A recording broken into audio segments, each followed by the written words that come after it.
Au dîner de famille, j'ai dit, je suis sur le point d'accoucher, mes parents ont ricané, appelle un taxi, nous sommes occupés. J'ai conduit aux urgences en agonie. Une semaine plus tard, maman a frappé, laisse-moi voir le bébé. J'ai répondu, quel bébé? À un dîner de famille, j'ai dit, je suis sur le point d'accoucher. Mes parents ont ricané. Appelle un taxi. Nous sommes occupés. J'ai conduit aux urgences en pleine agonie. Une semaine plus tard, maman a frappé. Laisse-moi voir le bébé. J'ai répondu, quel bébé? J'ai 27 ans, je suis spécialiste marketing indépendante et je vis à Austin, au Texas. Mon mari Harrison a 29 ans et travaille comme ingénieur logiciel senior. Nous avons une belle vie, une vie tranquille, principalement parce que nous gardons notre cercle incroyablement restreint.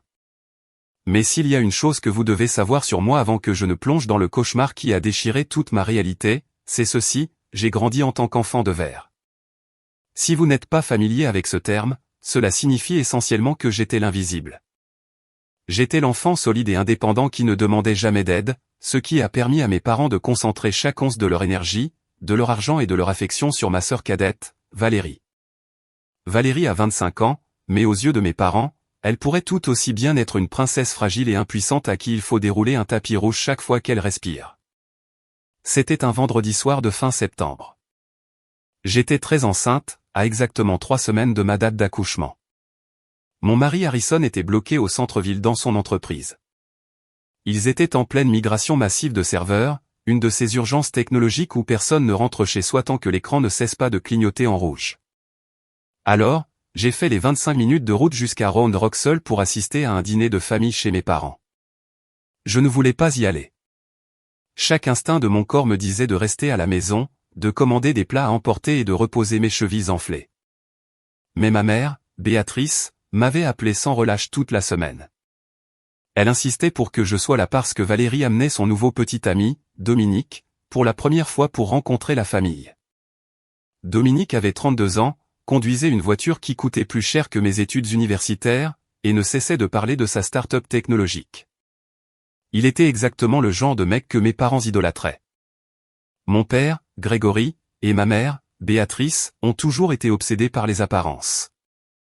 Ils vivaient dans une belle maison de banlieue, mais ils se serraient incroyablement la ceinture pour maintenir la façade de richesse.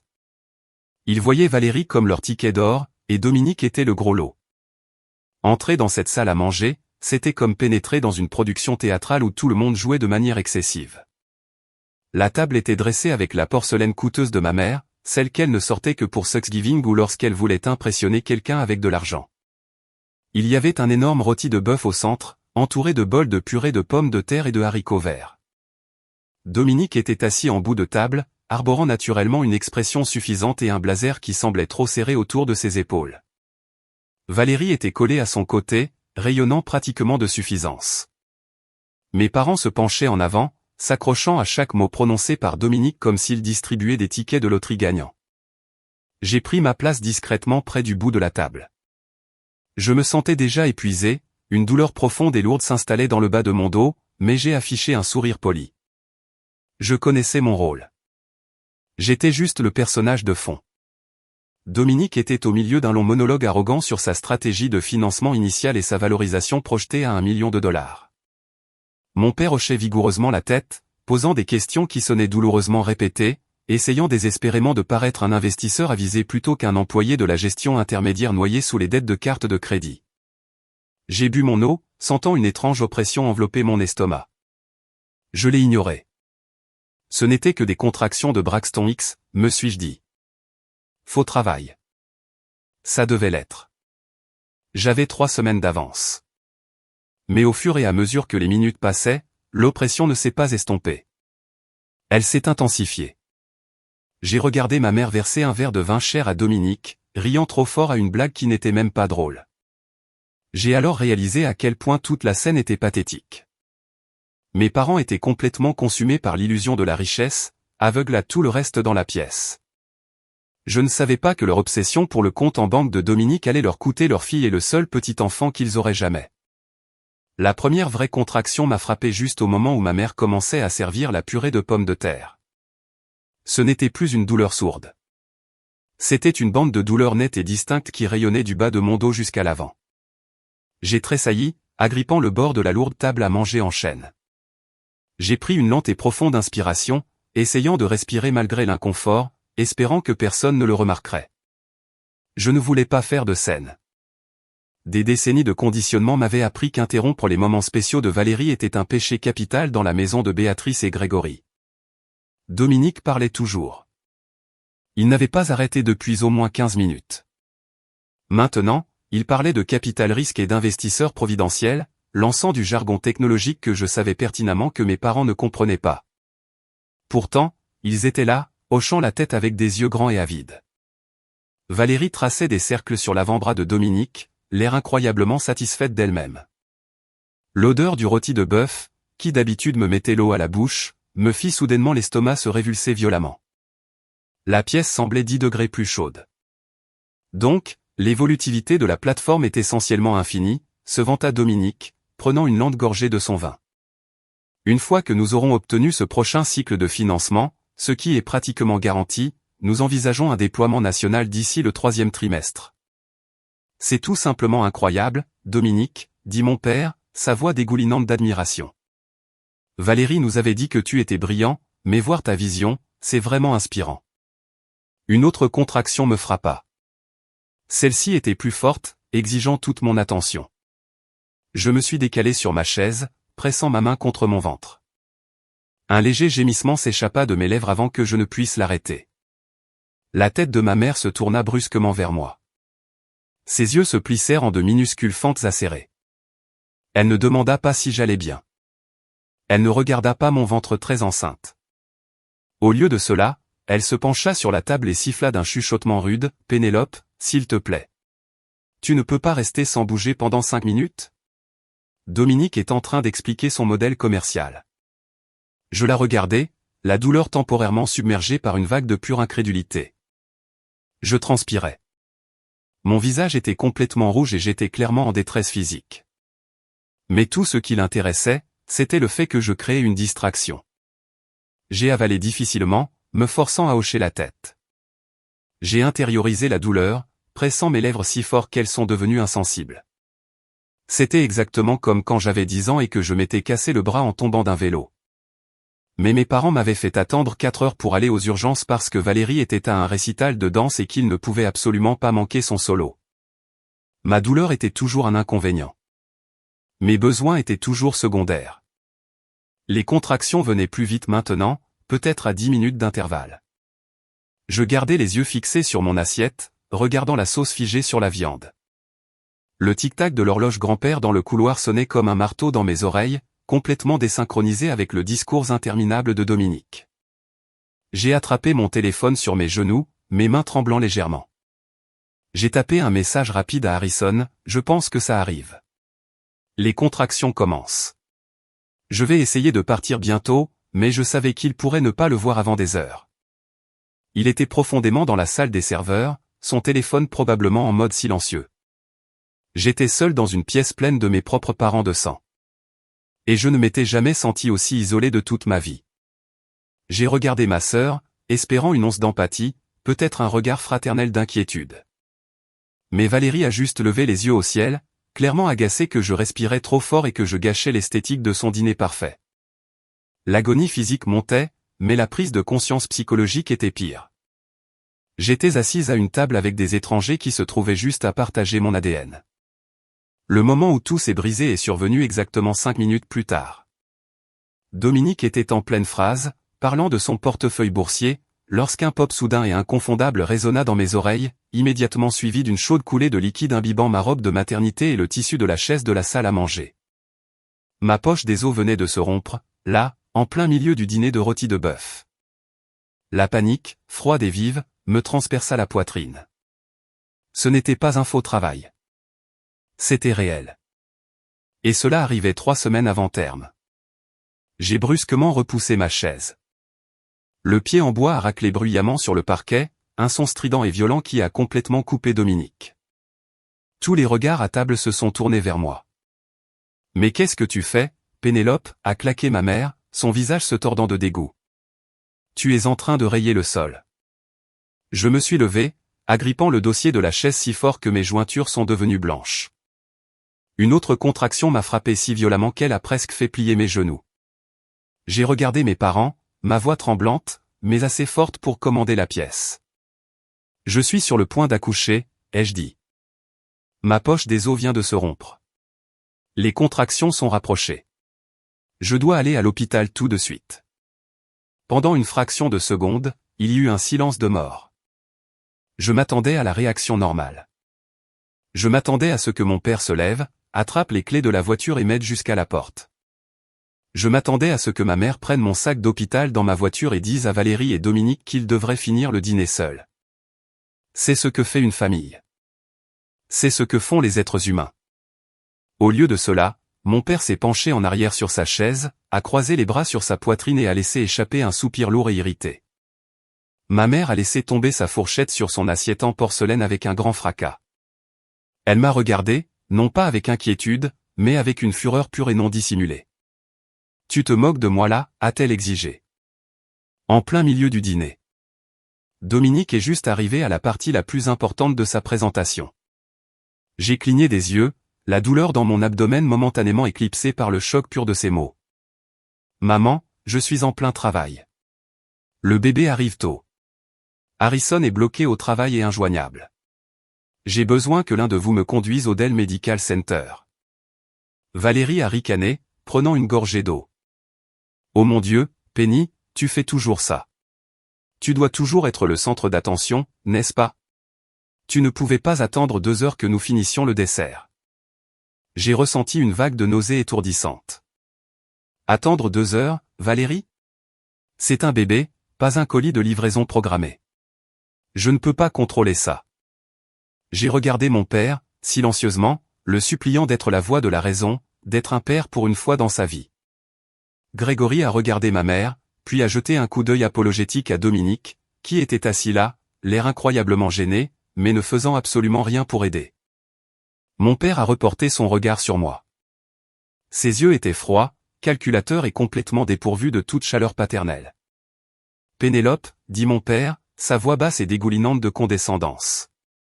Ce dîner est essentiel pour l'avenir de Valérie. La start-up de Dominique va tout changer pour cette famille. Nous sommes au milieu d'une discussion très importante sur notre implication financière dans son entreprise. Nous ne pouvons pas tout laisser tomber simplement parce que tu as un timing terrible. Il a pris son verre de vin, a bu une gorgée et a prononcé la phrase qui résonnerait dans ma tête pour le reste de ma vie, « Appelle un taxi, nous sommes occupés. » La pièce a tourné. « Appelle un taxi, nous sommes occupés. » Ces mots m'ont frappé plus durement que les douleurs du travail. Ils privilégiaient un argumentaire d'un jeune entrepreneur technologique à la chevelure soignée plutôt que leur propre chair et sang, plutôt que leur propre petit-fils se frayant un chemin dans le monde. La trahison absolue était si profonde, si profondément malade qu'elle m'a en fait donné un moment de lucidité limpide. Je n'ai pas pleuré. Je n'ai pas supplié. J'ai réalisé à ce moment précis que je n'avais pas de parents. J'ai attrapé mon sac à main sur la table d'appoint, je leur ai tourné le dos et j'ai franchi la porte d'entrée dans la nuit étouffante du Texas sans dire un seul mot. Au moment où la lourde porte d'entrée en bois s'est refermée derrière moi, la chaleur oppressive de septembre au Texas m'a enveloppé comme une couverture humide. Je suis resté sur le porche pendant exactement 3 secondes, attendant que la porte s'ouvre en grand. J'ai attendu d'entendre les pas de mon père se précipiter, s'excusant, me disant que c'était une mauvaise blague, me disant de monter dans sa voiture. La porte est restée fermée. À travers la fenêtre du salon, je pouvais voir la douce et chaude lueur du lustre. Je pouvais voir les silhouettes de ma famille se rasseoir. J'ai même entendu le faible son de mon père riant à quelque chose que Dominique avait dit. Une nouvelle contraction a déchiré mon abdomen, me faisant tomber à genoux là, sur le porche en béton. J'ai poussé un soupir rauque et haletant. La douleur était aveuglante, s'enroulant autour de ma colonne vertébrale et serrant mon estomac comme un câble d'acier. Je me suis forcé à me relever, comptant purement sur la poussée primale d'adrénaline qui inondait maintenant mon système. Je me suis traîné vers ma petite berline garée dans l'allée, mes vêtements collés à moi, trempés de sueur et de liquide amniotique. Monter sur le siège conducteur était une tâche monumentale. Chaque mouvement envoyait des ondes de douleur à travers le bas de mon corps. J'ai démarré le moteur, mes mains tremblant si violemment que je pouvais à peine tenir le volant. J'ai mis la climatisation au maximum absolu, laissant l'air glacé me fouetter le visage. J'ai enclenché la marche arrière et suis sorti de l'allée, arrachant mes yeux à la maison que je comprenais enfin n'avoir jamais vraiment été un foyer. Le trajet de Round Rock jusqu'au Dell Medical Center dans le centre d'Austin est généralement un parcours direct sur l'Interstate 35, prenant environ 25 à 30 minutes par une bonne journée. Mais se conduire soi-même en plein travail actif fait qu'une minute semble une heure. Je suis arrivé sur l'autoroute, agrippant le cuir usé du volant si fort que mes ongles s'enfonçaient dans mes paumes. Le trafic du soir était modérément dense, une mer de feux arrière rouges lumineux s'étirant devant moi. Chaque fois qu'une contraction me frappait, je devais combattre l'envie irrésistible de fermer les yeux. Je forçais mes yeux à rester grands ouverts, fixant sans relâche les lignes pointillées blanches sur l'asphalte. Inspire pendant 4 secondes, retiens 2, expire pendant 6. Je répétais le compte dans ma tête comme un mantra. Je m'accrochais désespérément à la vie à travers le moment le plus vulnérable de la vie d'une femme, entièrement seule. La réalité physique de la douleur était horrible, mais la boucle mentale qui tournait dans ma tête était de la pure torture. Appelle un taxi. Nous sommes occupés. Les mots résonnaient encore et encore au rythme de mes pneus heurtant les repères de l'autoroute. Comment une mère peut-elle regarder son enfant ruisselant de sueur, implorant de l'aide, et lui dire qu'elle gâche l'esthétique d'un dîner? Comment un père peut-il peser la vie de son petit-fils à n'être contre un investissement technologique hypothétique et choisir l'argent? Un semi-remorque a légèrement dévié dans ma voie, et j'ai klaxonné, mon cœur martelant mes côtes. J'ai réalisé en cette fraction de seconde que je ne pouvais pas me permettre de m'attarder sur le chagrin. Si je perdais ma concentration, je craserais la voiture et mon bébé mourrait parce que mes parents voulaient impressionner un type nommé Dominique. Un instinct maternel féroce, presque violent, a pris le dessus. J'étais un vaisseau de pure survie. Les larmes sont finalement venues, brûlantes et piquantes sur mes joues. But, ce n'étaient pas des larmes de tristesse. C'étaient des larmes de rage absolue et non diluées. J'ai appuyé plus fort sur la pédale d'accélérateur, me faufilant prudemment mais agressivement dans le trafic d'Austin, poussé par la pure détermination de prouver à l'univers que je n'avais pas besoin d'eux. Je n'avais jamais eu besoin d'eux. Au moment où j'ai dépassé la sortie du centre-ville, les contractions venaient à moins de 5 minutes d'intervalle. La douleur ne venait plus par vagues. C'était comme une pression constante et écrasante. Je savais que j'avais besoin de parler à quelqu'un, n'importe qui, pour me maintenir ancré à la réalité avant de m'évanouir sous le choc. J'ai appuyé sur le bouton de commande vocale de mon volant et j'ai crié par-dessus le rugissement de la climatisation, « Appelle Jasmine ». Jasmine est ma meilleure amie. Nous nous sommes rencontrés à l'université et elle a été pour moi la sœur que Valérie n'a jamais été. Le téléphone a sonné 2 fois avant qu'elle ne décroche. « Salut, Penny, quoi de neuf ?» a-t-elle répondu, sa voix joyeuse, accompagnée du bruit de fond d'une télévision. « Jazz ?» ai-je haleté, une autre contraction saisissant mes cordes vocales. Je suis en plein travail. Je conduis sur l'Interstate 35. Je suis presque à l'hôpital. Il y eut un grand bruit à l'autre bout de la ligne, comme si elle avait laissé tomber son téléphone, suivi d'un brouhaha furieux. « Tu es folle? Pourquoi tu conduis? Où est Harrison? Où sont tes parents? Tu étais censé être chez eux pour le dîner. Harrison est bloqué au travail. Son téléphone est éteint, ai-je haleté, déviant légèrement alors qu'un spasme me tordait le bas du dos. Mes parents, Jazz, mes parents ont refusé de me conduire. Ils m'ont dit d'appeler un taxi parce que j'interrompais l'argumentaire de Dominique. Je me suis conduite moi-même. Ils ont fait quoi? La voix de Jasmine est passée de la panique à une rage meurtrière absolue en une fraction de seconde. Oh mon Dieu, Penny. Ces gens malades et tordus. Je vais brûler leur maison. Écoute-moi. Garde les yeux sur la route. Respire. Je prends ma voiture tout de suite. Je suis à 15 minutes de Dell Medical. Je te rejoins à l'entrée des urgences. D'accord, ai-je murmuré, les larmes brouillant ma vision à nouveau. Le simple fait d'entendre quelqu'un valider mon horreur, d'entendre quelqu'un se soucier réellement m'a donné la dernière poussée dont j'avais besoin. Je raccroche maintenant pour appeler la ligne directe du bureau d'Harrison, a ordonné Jasmine. Je ferai en sorte que la sécurité le sorte de cette salle de serveur si je dois le faire. Contente-toi d'arriver à l'hôpital. Ne meurs pas, Pénélope. La ligne est devenue muette. J'ai serré le volant, quittant l'autoroute et naviguant dans les dernières rues de surface vers le complexe médical. Le panneau d'urgence bleu lumineux du Dell Medical Center ressemblait à un phare du paradis.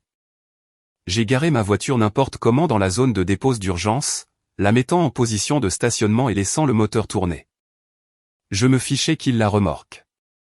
J'ai détaché ma ceinture de sécurité, pris mon sac à main et ouvert la porte. Mes jambes étaient comme du plomb. J'ai pratiquement rampé hors du véhicule, m'accrochant aux côtés de la voiture pour me soutenir. Un agent de sécurité m'a immédiatement remarqué. Ses yeux se sont écarquillés et il a commencé à crier pour un fauteuil roulant. 2 infirmières sont venues en courant par les portes vitrées coulissantes. « Chérie, nous sommes là », a dit l'une des infirmières, me saisissant fermement par les bras et me faisant asseoir dans le fauteuil roulant. « À quelle fréquence sont les douleurs ? » Moins de 5 minutes, ai-je haleté, enfouissant mon visage dans mes mains alors qu'elle me conduisait rapidement sous les lumières vives et stériles de la zone de triage. Ma poche des os s'est rompue il y a 1 heure. Alors qu'il me branchait au moniteur et commençait à couper mes vêtements déchirés pour me préparer, les portes de la salle de triage se sont ouvertes en grand. J'ai tourné la tête, m'attendant à voir Jasmine. Au lieu de cela, c'était Harrison. Il portait toujours son badge de travail, sa chemise trempée de sueur, ses yeux affolés et sauvages.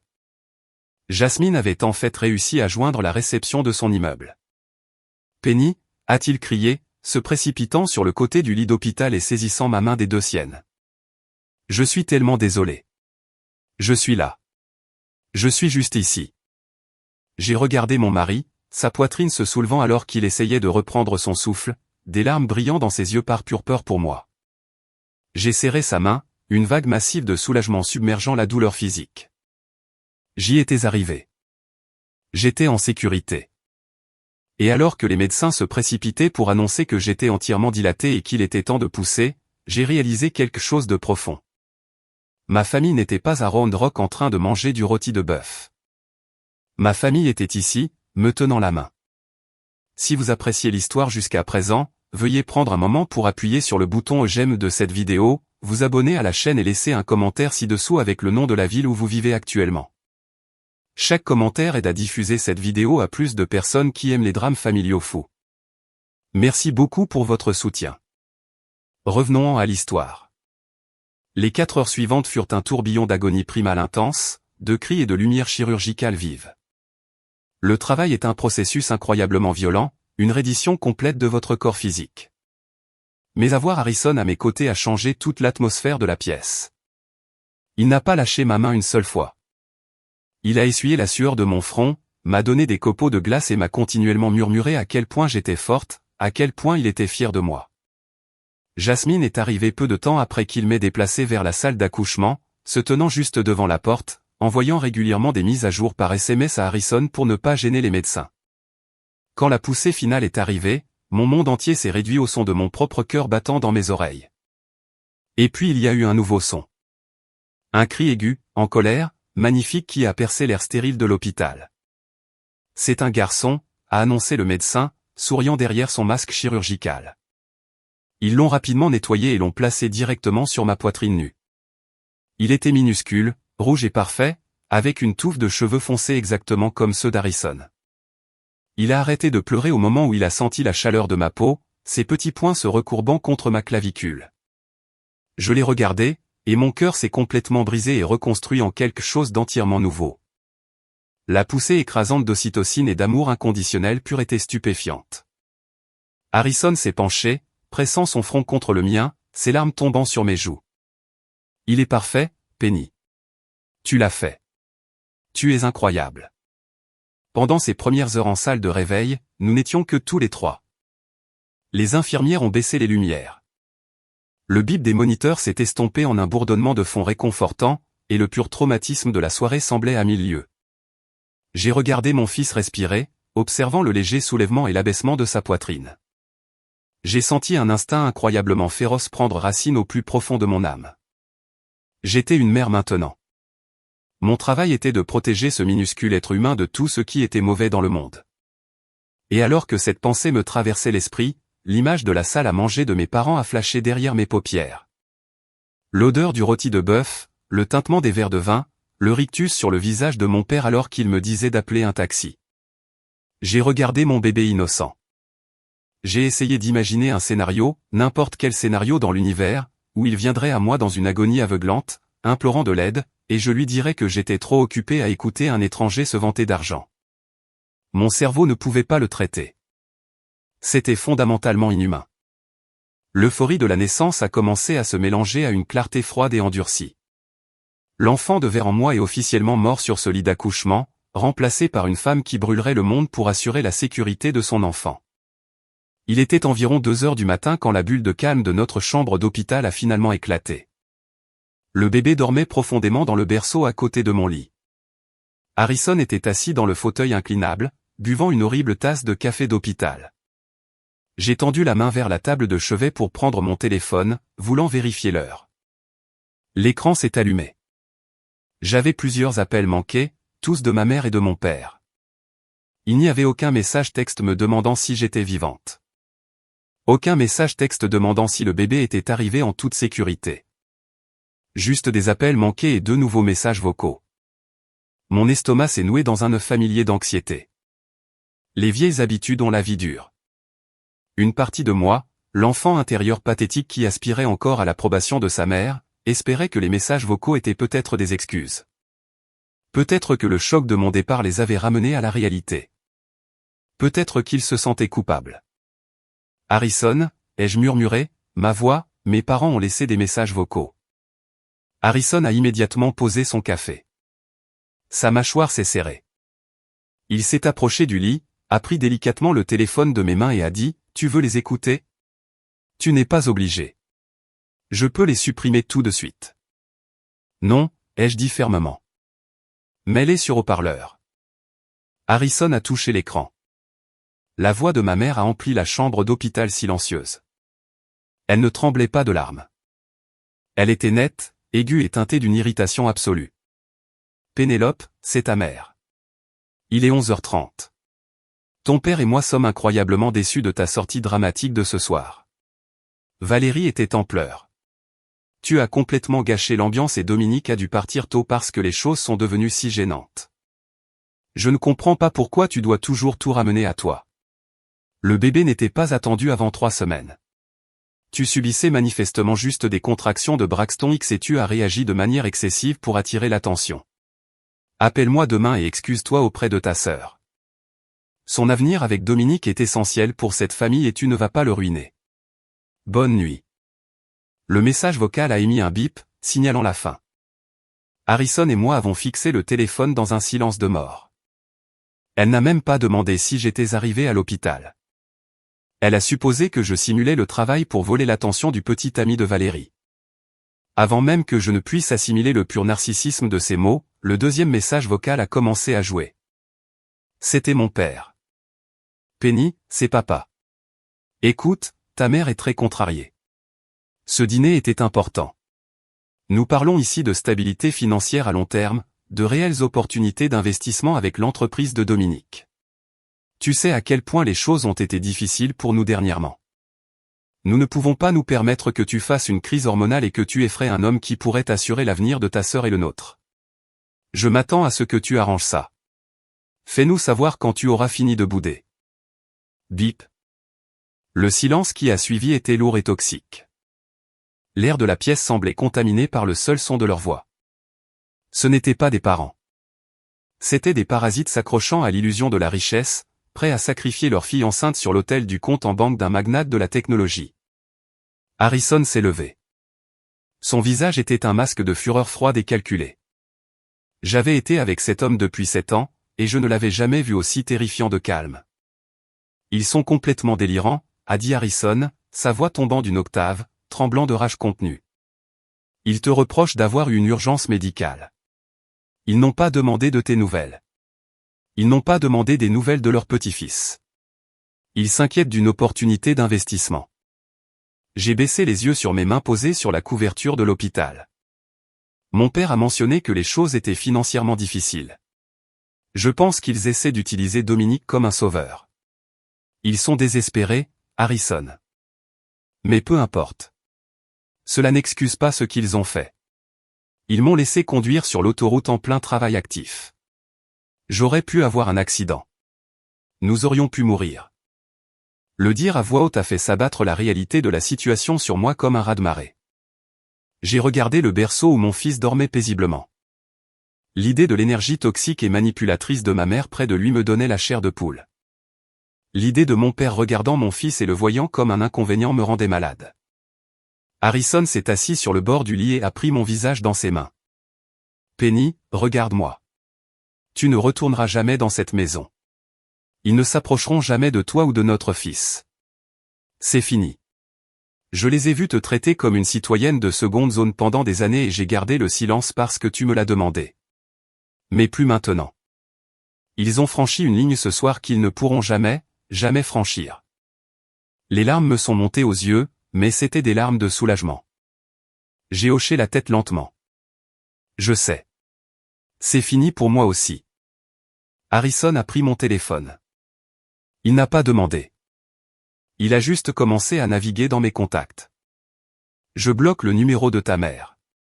Je bloque le numéro de ton père. Je bloque le numéro de Valérie. J'ai regardé ses pouces bouger sur l'écran. Taper, bloquer contact. Taper, bloquer contact. À chaque pression sur l'écran, je sentais une chaîne lourde et suffocante se briser de ma poitrine. C'est un phénomène psychologique très étrange de faire le deuil de personnes encore vivantes. Je pleurais la mort des parents que j'avais toujours souhaité avoir, les parents que je méritais, tout en acceptant simultanément la réalité des monstres que j'avais réellement eus. Fini, a dit Harrison, jetant le téléphone face contre table. Il a sorti son propre téléphone et a fait exactement la même chose à sa liste de contacts. S'ils veulent nous joindre, ils ne peuvent pas. Ils sont morts pour nous, Penny. Je me suis penché contre les oreillers de l'hôpital, prenant une profonde inspiration frissonnante. La rupture numérique était complète. Pour la première fois en 27 ans, je n'avais pas à me soucier de plaire à Béatrice et Grégory. Je n'avais pas à me soucier de marcher sur des œufs avec l'ego fragile de Valérie. Que faisons-nous quand ils se rendront compte que nous les avons bloqués, ai-je demandé doucement, connaissant le caractère de ma mère. Elle n'était pas le genre de femme à accepter le silence. Elle considérait les limites comme une insulte personnelle. Harrison a regardé notre fils endormi, puis m'a regardé. Ses yeux étaient durs comme de l'acier. Nous les laissons faire leur crise à un mur de briques. Et s'ils se présentent chez nous, je m'en occuperai. Toi, tu te concentres juste sur ta guérison et sur notre bébé. Nous sommes une famille maintenant, juste nous trois. J'ai fermé les yeux, laissant l'épuisement m'envahir enfin. Nous avions tracé les lignes de bataille. Le pont n'était pas juste brûlé. Nous l'avions atomisé depuis l'orbite. Mais je savais au fond de moi que les personnes toxiques ne disparaissent pas simplement tranquillement dans la nuit. Mes parents réaliseraient qu'ils avaient perdu le contrôle de leur punching ball préféré. Et quand ils le feraient, les choses deviendraient incroyablement laides. Je n'avais juste aucune idée de jusqu'où ils seraient prêts à aller pour protéger leur récit tordu. Nous avons ramené notre fils de l'hôpital 3 jours plus tard. Entrer dans notre appartement calme et ensoleillé a été comme franchir la frontière d'un sanctuaire sûr. Nous avions survécu au cauchemar sur l'Interstate 35. Nous avions survécu au travail épuisant et, plus important encore, nous avions survécu à la prise de conscience que ma famille biologique était complètement moralement en faillite. Le rétablissement physique après l'accouchement est déjà assez difficile en soi. Votre corps est épuisé. Vos hormones s'effondrent de manière spectaculaire. Et vous essayez de comprendre comment maintenir en vie un minuscule être humain fragile avec exactement 2 heures de sommeil. Mais le rétablissement émotionnel était tout autre chose. Parce que nous avions bloqué leur numéro de téléphone, mes parents et ma sœur Valérie ont très vite réalisé qu'ils avaient perdu leur ligne directe d'abus. Les personnes toxiques ne gèrent pas bien le silence. Lorsque vous leur enlevez la capacité de contrôler le récit, elles paniquent. Et quand Béatrice et Grégory ont paniqué, ils sont devenus incroyablement méchants. Puisqu'ils ne pouvaient pas appeler ou envoyer de SMS pour exiger des excuses pour avoir gâché leur dîner, ils se sont tournés vers la seule voie restante, Internet. Cela a commencé un mardi après-midi. J'étais assise sur le canapé en train d'allaiter mon fils lorsque mon téléphone a vibré avec une notification de réseaux sociaux. Quelqu'un avait commenté une photo publique que j'avais postée des mois auparavant. J'ai ouvert l'application, m'attendant à un message de félicitations d'un ancien ami de l'université. Au lieu de cela, j'ai vu un commentaire d'un compte avec 0 abonné, pas de photo de profil et un nom d'utilisateur composé de lettres aléatoires. Le commentaire disait « C'est vraiment triste de voir comment certaines personnes laissent les hormones de grossesse les transformer en monstres complètement égoïstes. Gâcher un dîner de famille et crier pour attirer l'attention juste parce que votre sœur cadette a enfin trouvé un homme qui réussit. Vous devriez avoir honte de vous pour avoir traité si mal vos parents après tout ce qu'ils ont fait pour vous. » Mon cœur battait la chamade contre mes côtes. Le libellé, la mention spécifique d'un homme qui réussit, l'absence absolue de toute conscience de soi. Cela portait la marque de Valérie et de ma mère. Elle s'était vraiment assise, avait créé un email jetable, enregistré un faux compte et traqué mes publications publiques juste pour me harceler. C'était du gaslighting pur et simple. Elles essayaient de réécrire l'histoire, se présentant comme les victimes innocentes de ma prétendue rage hormonale. Elles voulaient me faire croire que j'étais le problème pour avoir eu une urgence médicale et qu'elles étaient des saintes pour m'avoir supporté. Quelques heures plus tard, un autre commentaire est apparu d'un autre faux compte. Celui-ci sur une photo d'Harrison et moi. J'ai entendu dire que tu avais quitté une réunion de famille juste pour gâcher la soirée spéciale de ta sœur. Dominique a été profondément offensé. Tu dois des excuses massives à tes parents. Ils ont le cœur brisé. Le cœur brisé. Ce mot me donnait envie de crier. Ils n'avaient pas le cœur brisé d'avoir manqué la naissance de leur petit-fils. Ils étaient terrifiés à l'idée que Dominique, leur poule aux œufs d'or, pense qu'ils avaient une dynamique familiale folle et instable. Ils faisaient du contrôle des dégâts pour un magnate de la technologie qu'ils connaissaient depuis 6 mois tout en harcelant activement leur fille postpartum en ligne. C'était pathétique. C'était le comportement de peste de lycée, pas d'une mère d'une 50aine d'années et d'une sœur de 25 ans. Je n'ai pas répondu aux commentaires. Je savais qu'il valait mieux ne pas nourrir les trolls, surtout quand les trolls partageaient mon ADN. J'ai juste tendu mon téléphone à Harrison quand il est entré dans le salon. Il a lu les commentaires, sa mâchoire se serrant si fort que j'ai cru que ses dents allaient se fendre.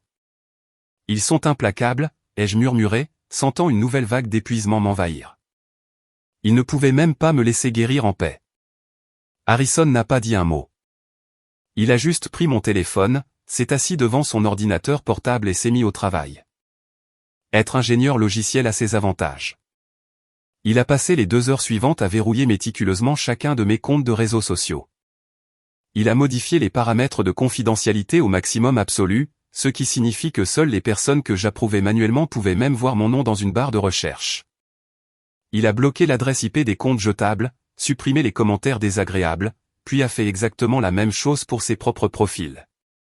C'est fait, a dit Harrison fermement, me rendant mon téléphone. Ils n'ont aucun accès à notre empreinte numérique. Ils ne peuvent pas voir de photos. Ils ne peuvent pas laisser de commentaires. Ils ne peuvent même pas envoyer de pigeons voyageurs via ces applications. Tu es en sécurité, Penny. Je te promets qu'ils ne peuvent pas t'atteindre ici. Je l'ai regardé, ressentant un profond sentiment de gratitude. Harrison était mon bouclier. Il ne m'a pas demandé de compromis. Il ne m'a pas dit d'être juste la personne la plus mature et de leur parler. Il a vu la menace et l'a neutralisée, inconditionnellement, protégeant notre petite bulle familiale. Le contraste entre la famille dans laquelle je suis né et la famille dans laquelle je me suis marié est devenu flagrant le lendemain. Les parents d'Harrison, Calvin et Loretta, sont venus de la banlieue de Dallas pour rencontrer leur nouveau petit-fils. J'étais un vrai paquet de nerfs avant leur arrivée. J'étais si habitué au regard critique et plein de jugement de ma propre mère que j'ai instinctivement commencé à m'excuser pour l'appartement en désordre et mes cheveux non lavés au moment où j'ai ouvert la porte d'entrée. Loretta, une femme aux yeux chaleureux et au sourire le plus réconfortant du monde, a juste agité la main de manière désinvolte, déposant 2 énormes sacs d'épicerie sur le comptoir de la cuisine. « Oh, chut, Pénélope » a dit Loretta, me tirant dans un câlin doux et prudent. Tu viens de développer un être humain entier à l'intérieur de ton corps et de le pousser dans le monde. Si cet appartement était parfaitement propre, je serais profondément inquiète. Maintenant, va t'asseoir sur le canapé. Kelvin prépare son célèbre ziti au four, et je te débarrasse de ce magnifique bébé pour que tu puisses prendre une douche chaude. Kelvin, un homme calme et solide qui sentait toujours légèrement le bois de cèdre, m'a embrassé sur le front et a immédiatement marché dans la cuisine, nouant un tablier autour de sa taille. En 20 minutes, l'odeur d'ail et de tomates a rempli notre maison, remplaçant l'anxiété persistante par une chaleur pure. Quand ma meilleure amie Jasmine est venue plus tard ce soir-là, apportant une boîte de pâtisserie coûteuse, le tableau de ma vraie famille était complet. Nous nous sommes assis dans le salon, mangeant du ziti chaud au four pendant que Calvin berçait doucement mon fils endormi dans le fauteuil. Loretta m'a demandé comment je me sentais physiquement, écoutant activement mes réponses sans jamais essayer de ramener la conversation à elle-même. Jasmine nous a fait rire jusqu'à ce que nos côtés nous fassent mal, racontant des histoires ridicules sur ses collègues. Il n'y avait aucune tension. Il n'y avait pas de marche sur des œufs. Personne n'essayait d'impressionner qui que ce soit avec une fausse richesse ou du jargon technologique. J'ai regardé autour de la pièce, observant ces gens m'aimer, moi et mon fils, sans aucune condition, sans aucun agenda caché. J'ai alors réalisé que la famille n'est pas une obligation biologique. La famille est une action. Ce sont les gens qui sont là pour vous quand vous êtes terrifié et en douleur. Ce sont les gens qui célèbrent votre joie sans essayer de voler la vedette. Mes parents avaient passé toute ma vie à me faire sentir que je devais gagner ma place à leur table. Kelvin, Loretta, Jasmine et Harrison ont juste tiré une chaise et m'ont tendu une assiette. Le fantôme de la trahison de Béatrice et Grégory était toujours là, tapi dans l'ombre de mon esprit, mais la chaleur de ce salon l'anéantissait lentement. Je me suis endormi cette nuit-là, me sentant complètement sereine. Mais l'univers a une drôle de façon de tester vos limites juste au moment où vous pensez avoir enfin construit un mur assez haut. Calvin et Loretta sont restés avec nous pendant 3 jours merveilleux et paisibles avant de devoir retourner à Dallas. Leur départ a laissé un calme tranquille dans notre appartement, mais c'était un silence confortable. Harrison et moi nous habituions enfin au rythme avec le bébé. La campagne de dénigrement numérique avait complètement cessé grâce aux paramètres de confidentialité impénétrables d'Harrison. Je commençais en fait à croire que le pire était passé. Je pensais que mes parents, réalisant qu'ils avaient été entièrement mis à l'écart, avaient finalement abandonné et étaient retournés à leur vie pathétique et obsédés par le statut à Round Rock. J'étais incroyablement naïve. C'était un samedi matin. Harrison était dans la cuisine en train de faire du café, et j'étais assise sur le tapis du salon, faisant des étirements doux pendant que le bébé dormait dans sa balançoire. L'appartement était calme, puis la sonnette a retenti. Ce n'était pas un simple carillon poli. C'était 3 sonneries rapides et agressives d'affilée. C'était le genre de sonnette qui exigeait une attention immédiate. Harrison a arrêté de verser le café. Il a froncé les sourcils, posant la cafetière. « On attend un colis ?» a-t-il demandé, se dirigeant vers la porte d'entrée pour vérifier la caméra de Judas numérique sur son téléphone. J'ai vu son visage se décomposer, la couleur complètement drainée de ses joues.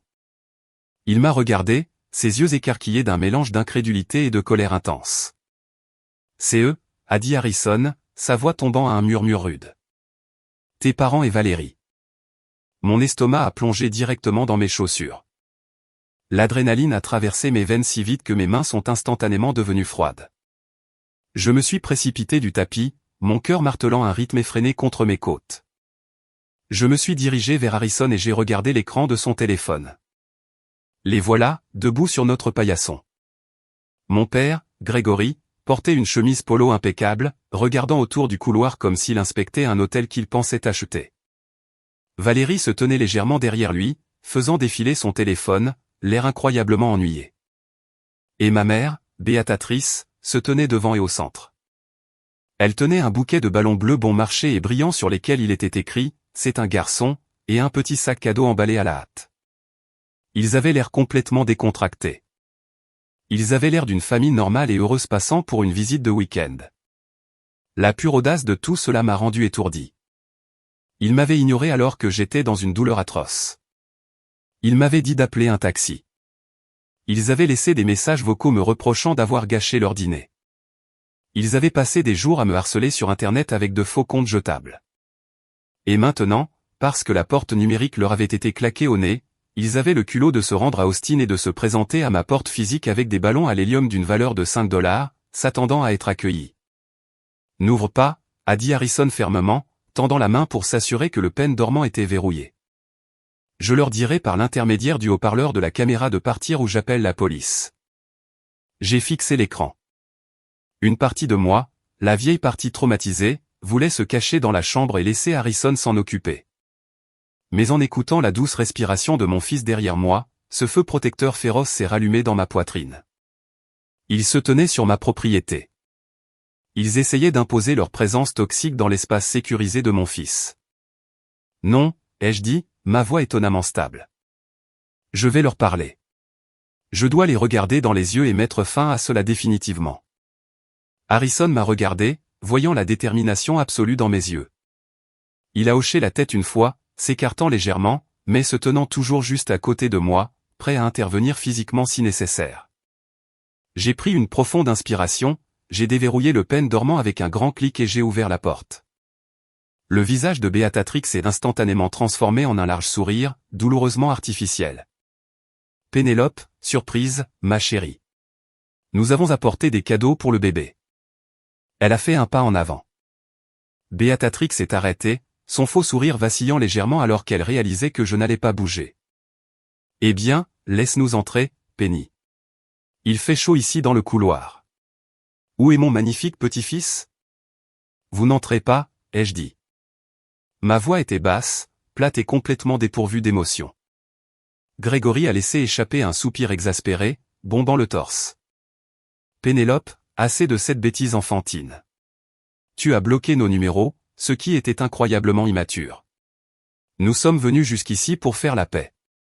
Nous avons apporté des cadeaux. Arrête d'être dramatique et ouvre la porte. Faire la paix? Harrison s'est avancé, sa voix dangereusement tranchante. Vous avez laissé votre fille se rendre aux urgences seule alors qu'elle était en plein travail parce que vous vouliez finir de manger du rôti de bœuf. Vous ne pouvez pas apporter des ballons bon marché et prétendre que tout va bien. Valérie a finalement levé les yeux de son téléphone, levant les yeux au ciel de sa manière classique et condescendante. Oh mon Dieu, Harrison, vous êtes tellement obsédé par le fait de jouer les victimes. Elle avait tout le temps d'aller à l'hôpital. Dominique était en plein milieu d'une proposition commerciale. C'était juste un mauvais timing, c'est tout. Passez à autre chose. J'ai regardé ma sœur, réalisant que je ne ressentais absolument plus rien pour elle. Aucune rivalité fraternelle, aucun ressentiment, juste un pur dégoût clinique. Je ne joue pas la victime, Valérie, ai-je dit calmement. Je pose juste une limite. Vous trois êtes un cancer. Vous êtes obsédés par l'argent et le statut, et vous m'avez montré exactement ce que ma vie vaut pour vous. Elle vaut moins qu'un argumentaire d'ascenseur d'un magnate de la technologie. Le visage de Béatrix a rougi d'un rouge profond et furieux. Le personnage de grand-mère factice a disparu, remplacé par la femme vicieuse et autoritaire que j'avais connue toute ma vie. Comment oses-tu nous parler comme ça, a craché Béatrix, pointant un doigt manucuré sur mon visage. Nous sommes tes parents. Nous t'avons élevé. Nous avons tout à fait le droit de voir cet enfant. Tu le retiens illégalement de ses grands-parents. Laisse-nous entrer tout de suite, Pénélope, ou je jure devant Dieu, tu le regretteras. Vous avez des droits. J'ai ri, un son amer et creux qui a résonné dans le couloir silencieux. La colère que j'avais retenue depuis cette nuit à Round Rock a finalement éclaté, pure et non filtrée. J'ai fait un pas en avant, réduisant la distance entre nous jusqu'à ce que je sois à quelques centimètres du visage de ma mère. Vous voulez voir votre petit-fils, ai-je demandé, ma voix s'élevant, vibrant de ces années de fureur refoulée. Vous voulez jouer les grands-parents aimants maintenant.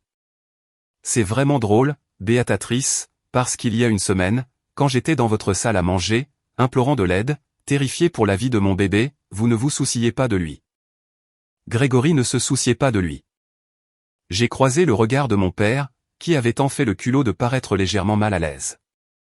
J'ai pointé un doigt tremblant directement sur sa poitrine. Vous m'avez dit d'appeler un taxi, ai-je dit, ma voix résonnant fort maintenant. Vous m'avez dit que vous étiez trop occupé. Alors, laissez-moi vous poser une question. De quel petit-fils parlez-vous? Vous n'avez pas de petit-fils ici.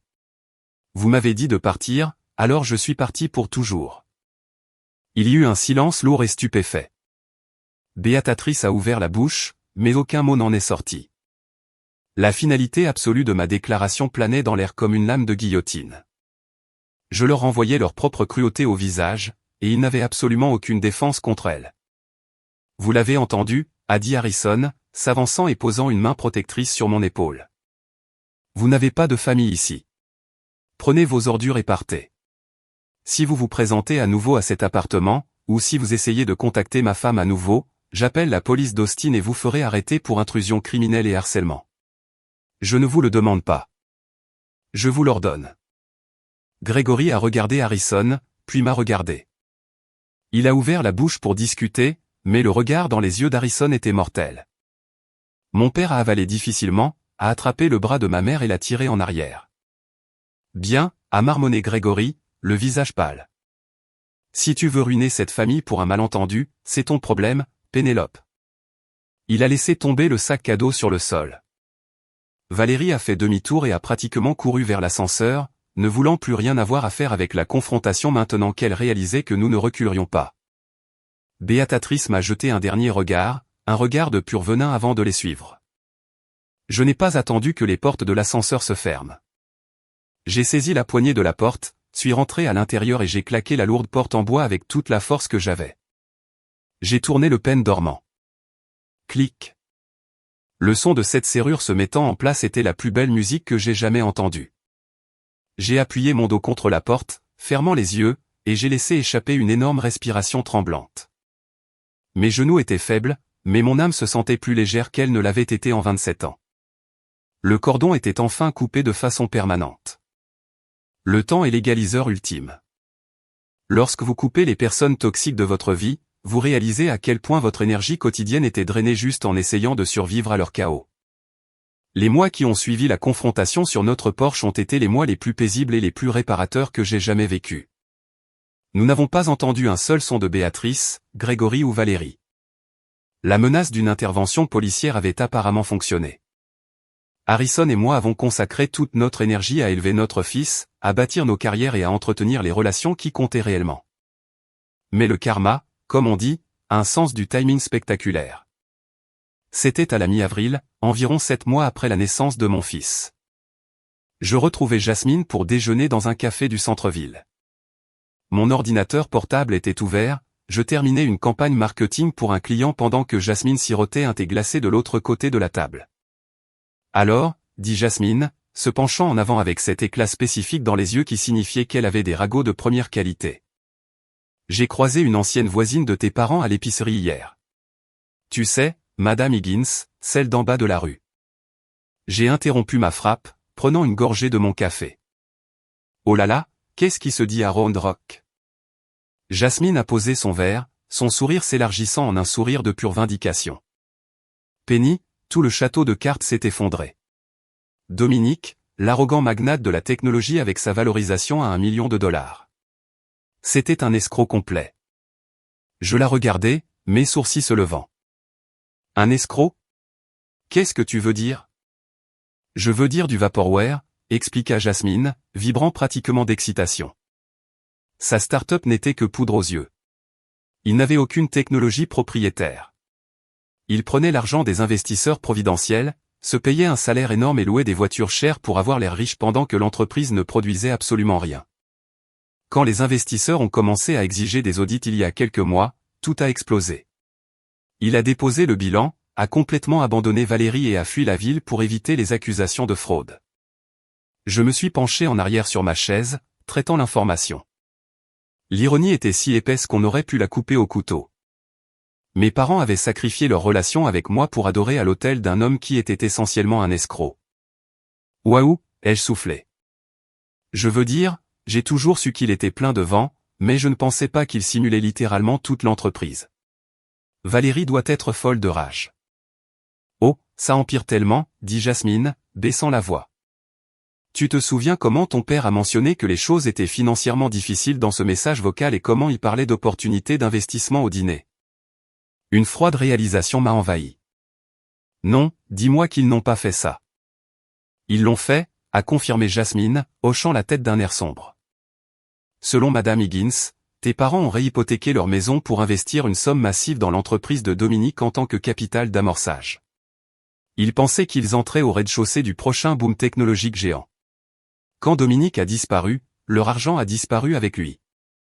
Ils font face à une saisie de leur maison à Round Rock. Valérie a dû retourner vivre avec eux parce qu'elle est noyée sous les dettes de cartes de crédit à force d'essayer de suivre le style de vie de Dominique. Ils sont complètement ruinés, Penny, socialement et financièrement. Je suis resté assise en silence pendant que la serveuse déposait nos salades. J'ai pensé que je ressentirais une poussée de joie malveillante. J'ai pensé que je voudrais célébrer leur chute, mais honnêtement, tout ce que j'ai ressenti, c'est une pitié profonde et lourde. Ils étaient victimes de leur propre cupidité. Ils étaient pris dans un piège de leur propre création, un piège de pauvreté psychologique où ils croyaient qu'associer à une richesse perçue était un substitut au travail acharné et à l'intégrité morale. Ils ont mis en jeu leur fille, leur petit-fils et leur maison pour un raccourci vers le sommet, et ils ont tout perdu. J'ai presque pitié d'eux, ai-je admis doucement. Jasmine a tendu la main sur la table et a tapoté ma main. Non. Ils ont fait leur choix, Penny. Ils t'ont regardé dans une douleur atroce et t'ont dit d'appeler un taxi parce qu'ils étaient trop occupés à donner leurs économies à un escroc. L'univers leur a juste présenté la facture exacte de leur comportement. Jasmine avait raison. Ce n'était pas mon fardeau à porter, et ce n'était certainement pas mon désordre à nettoyer. J'ai fermé mon ordinateur portable, souri à ma meilleure amie et j'ai profité du reste de mon déjeuner en toute tranquillité. Aujourd'hui, ma vie est entièrement différente de celle de la fille qui se recroquevillait dans le coin de cette salle à manger. Mon entreprise de marketing indépendante a décollé de manière inattendue. Sans l'anxiété constante et épuisante d'essayer de plaire à mes parents, ma créativité a explosé. Je génère un revenu stable d'environ $5 000 par mois, travaillant entièrement de chez moi selon mon propre horaire. Harrison a récemment été promu à un rôle d'ingénieur principal dans son entreprise. Nous ne sommes pas des milliardaires avec un financement en capital risque, mais nous sommes à l'aise, nous n'avons pas de dettes, et surtout, nous sommes incroyablement heureux. Notre fils a fait ses premiers pas la semaine dernière. C'est un tourbillon de rire et d'énergie. Calvin et Loretta sont venus fêter ça et nous avons passé le week-end à faire des barbecues dans le jardin et à prendre des centaines de photos. Quand je regarde mon fils, je ne vois pas l'ombre du traumatisme de ma famille. Je vois une toile vierge. Un garçon qui grandira en sachant exactement ce qu'est l'amour inconditionnel. Il n'aura jamais à gagner sa place à notre table. On ne lui dira jamais que sa douleur est un inconvénient. Parfois, tard dans la nuit, quand la maison est silencieuse, je pense au concept de famille. La société met tant de pression sur les liens du sang. Nous sommes conditionnés à croire que juste parce que quelqu'un vous a donné naissance, vous lui devez une loyauté sans fin, même s'il vous traite comme de la boue. Mais la vérité est que le sang ne fait que vous lier. La loyauté, le respect et l'amour sont ce qui fait une famille. Mes parents ont choisi une illusion de richesse plutôt que la réalité. Ils ont choisi un étranger plutôt que leur fille. Maintenant, ils vivent dans une maison qu'ils ne peuvent plus se permettre, entourés des conséquences de leur propre vanité, tandis que je vis une vie plus riche que tout ce que l'argent pourrait jamais acheter. J'ai brisé la malédiction générationnelle de la parentalité toxique. Et je l'ai fait la nuit où j'ai franchi leur porte d'entrée et où je me suis rendu sur l'Interstate 35. Ce fut le voyage le plus difficile et le plus douloureux de ma vie, mais il m'a mené exactement là où j'étais toujours censé être.